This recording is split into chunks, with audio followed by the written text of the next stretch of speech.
Any questions?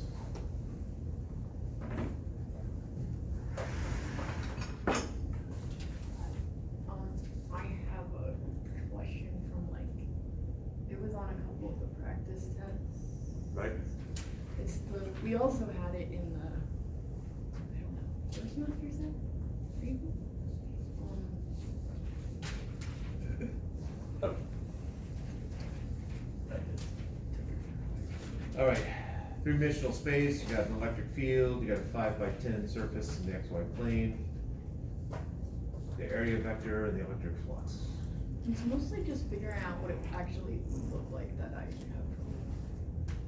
All right, so. Okay.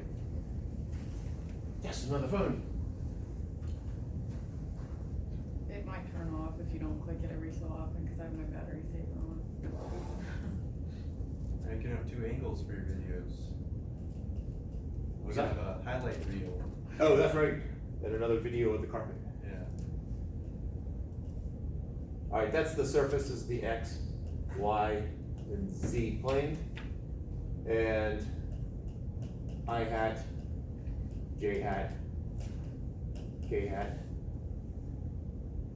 And this is 5x10. I assume.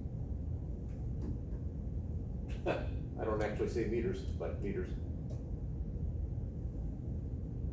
And the electric field, 15 I hat minus 20 J hat.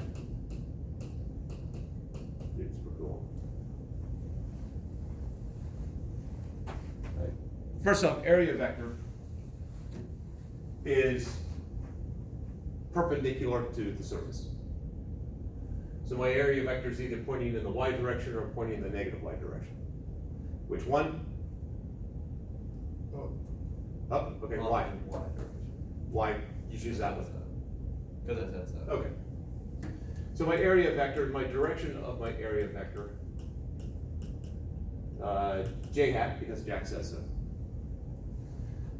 The actual magnitude, well, that's just the area, so 50 square meters.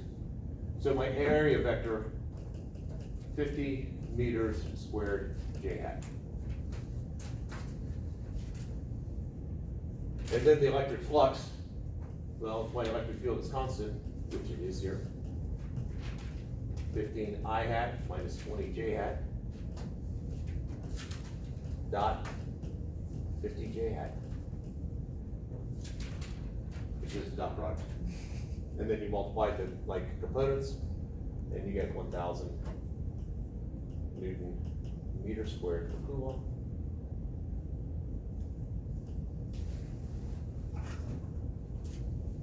Oh, okay. That's the, I made that way harder than I thought. Physics has a way of doing that. you would have the 15 I had as well, right? Would the product or the end be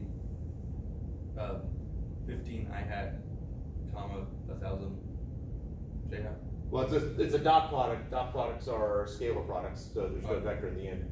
But technically, I have 15 I hat minus 20 J hat, dot product with 0 I hat plus 50 J hat, That makes sense. so 0. If you would come up with, if you had established this as negative, then this would be negative.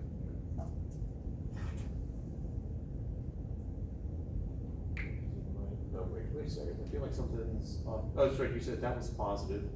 Oh, that is negative. I took my dot as a negative sign.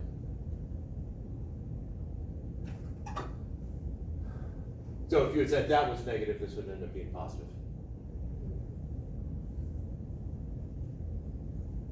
If you put plus or minus here, I would have taken points off because it's one or the other, it's not both. Did that answer your question? Did I return your phone to you? Yes. Okay. Other questions?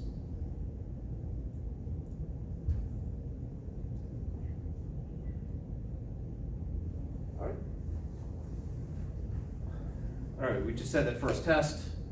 We've finished chapter 20. So why don't we say homework quiz 20 and master set 20. A week from today.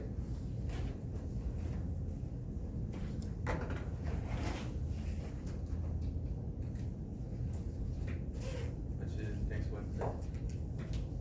Yes. If today is Wednesday. I think it is.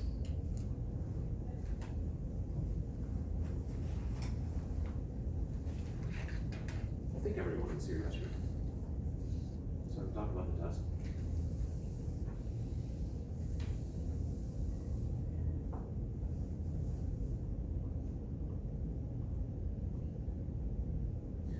Yeah, I'll wait.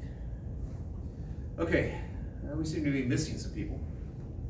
Or what some people might say, a majority of the class. I was not aware today was a holiday. You never knew about that? I did not. That's on me, I guess. It's like when my kids were young, we were living in Union County, North Carolina. Halloween was on a Sunday, and I took my son out trick-or-treating, and I got some surprised looks, and one person said, "Wow, I wasn't expecting you today." I thought, "It's Halloween, what'd you expect?" Small kids. Apparently, Union County decided that Sunday was not a day for Halloween, and they officially declared Halloween to be Saturday. Just for that. Just because the blue laws, I don't know, but How dare you not be on the Union County Facebook page? yeah, I guess that was on me. I don't think Facebook existed then, but probably. Or did they have a town meeting without Facebook? Yeah, I was wondering how it was announced, but Halloween on a Sunday, who would have heard such a thing? Besides, once every 7 years.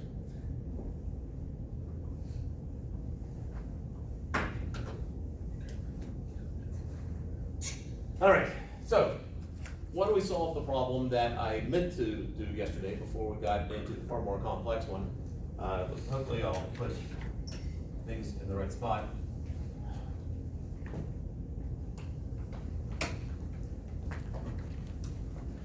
And maybe I'll find a marker that works well enough.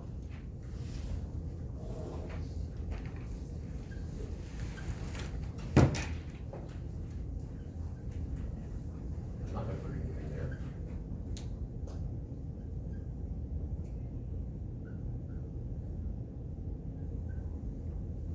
And we'll sync this at 12 volts. 1 ohm, 2 ohm, 3 ohm, 4 ohm, 5 ohm, 6 ohm.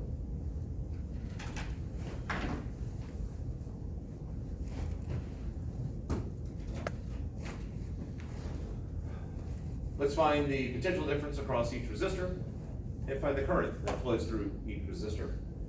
And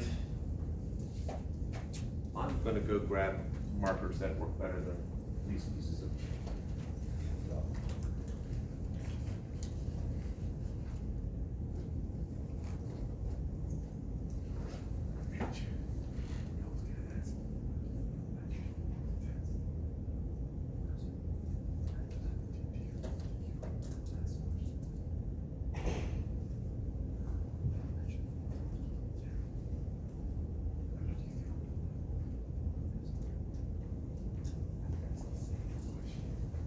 Okay. I believe as we started out last time, let's reduce it down to a single resistor.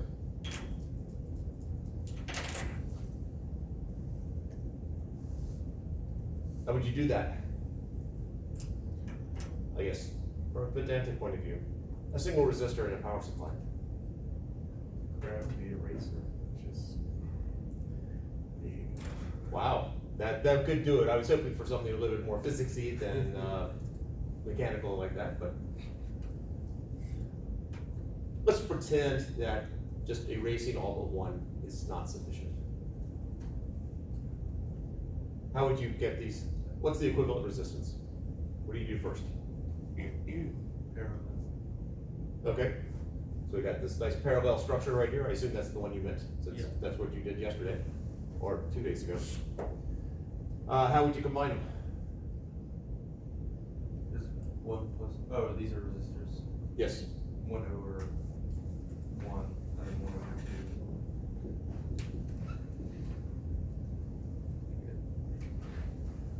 Now, whenever you're combining resistors in parallel, that the equivalent resistance should be less than whatever the smallest one is. Now, let's think about it from a conceptual point of view. I have a resistor between 2 points,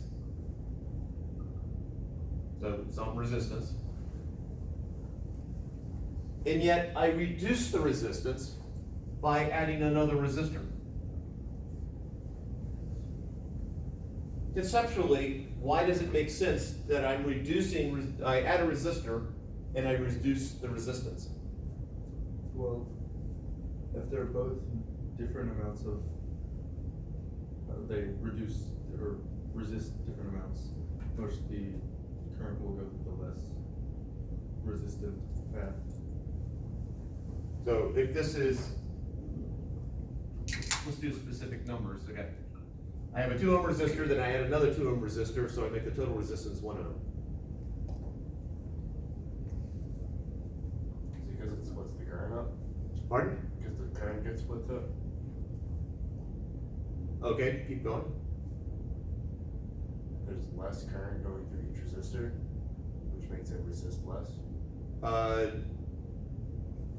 If I have it hooked up to something like that, I'll actually have the same amount of current flowing through each resistor. Whatever was flowing through 2 before, I have the same amount flowing through it this time. You had your hand up, you green? I was gonna say something similar on that. Okay. It's being split up, but. What is the resistor doing again? Resistor basically slows down current. So, I think it's almost like you have, like, when you're adding in something slowing down, the slowing down, you end up, what were we saying, increasing or decreasing, resistance? If we add the resistor, if we add this resistor, Right. then we reduce the overall resistance. Right, so it's essentially, like my understanding is that it's almost like a negative and a negative, making a positive. It's like a slowing it down, but then you're going and slowing down what's being slowed down. That doesn't speed it up. Well. Here, run through this mud, and now add weights. No, it doesn't make you go faster. Well, it doesn't make most things go faster, maybe there's a psychological aspect of, okay, I can stand one thing, but 2 of them makes me mad, so now my superpowers kick in.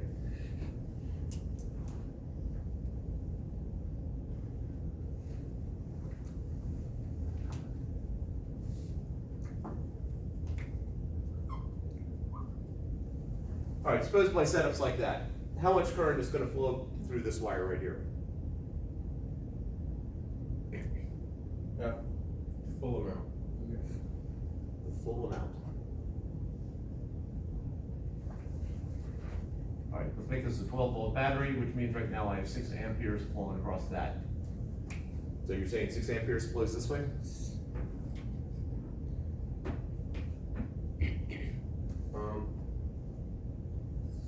When you said the full amount, I was trying to figure out what you meant. Yeah, like it would be. So if I have current flowing up this way, what's gonna happen to it when it gets to here? Turns around. It's not gonna go anywhere. It's not gonna go anywhere. Therefore, There's none. yeah, there's no current. There's no current flowing across here. Current, in order for current to flow, it has to go somewhere. If you got a dead end, yeah, there might be within a nanosecond some quick shifting of electrons, but that's it. Now, if you want me to consider it turns around, I got 6 amps flowing this way and then 6 amps flowing that way, then that would be 0. If I get same amount of current flowing both ways. So, if I have no current flowing from here to here, from this, and just so it looks like I'm pointing at something distinct from what I had before, from this point to that point, if I have no current flowing, what is the resistance? So, isn't the equation I equals, like, R times, or no? Oh. Potential equals I times R. So if I Potential have. difference equals I times R. Oh, yes. Okay, And so if my I is 0, right? and that means my resistivity is gonna end up being 0. Because of early. Or no, if my I is 0, then my potential is gonna be 0. No, potential is not 0. Because remember, these wires represent, in essence, equipotential. This is all one thing, that's all one thing. I have a 12 volt difference between here, so I have a 12 volt difference between there, and 12 volt difference between there.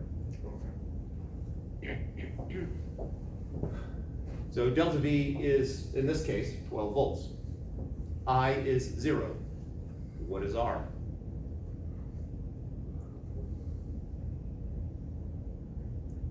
Also 0? So 0 times 0 equals 12? That's some new math. Well, if I is 0, then no matter what R is, it's gonna be 0. Zero resistance is superconductivity. That means current is going to flow across that without any,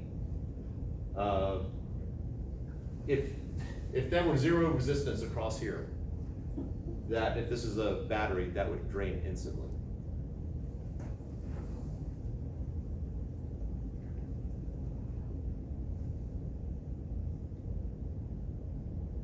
How many of you can break out of the math brainwashing? Or, sorry, it's not really math brainwashing. How many of you can break out of the math mentality?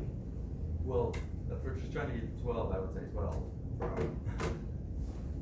Alright, so this is 12, this is 0, and we're trying to figure out what R is.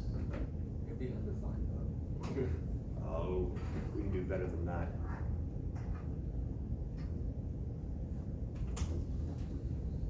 Why did you say it's undefined? Because if you're gonna, I'm dividing 0 by both sides, then I divide 0 by any number. Those Oh. math people really got a number on you. 12. 0 times 12 is 12? Well, no, because the 0 just goes away. I don't even think of like a 0 at this point. The math rules are out the window because in my head, anything that I'm multiplying by 0, it's gonna be 0. Unless we switch that one in physics.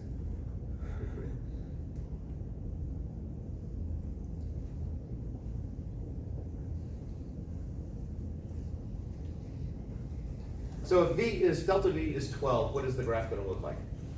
If I have I times R is equal to 12, what would the graph look like? Vertical. Like that? Yeah. So if R is 3 and I is 4, that works. But if I is 8, well, it's not 12 anymore. So Diagonal. diagonal? The line, just. Okay. Can I, all right, so if I have IR equals 12, can you put that into Y equals slope X plus B form?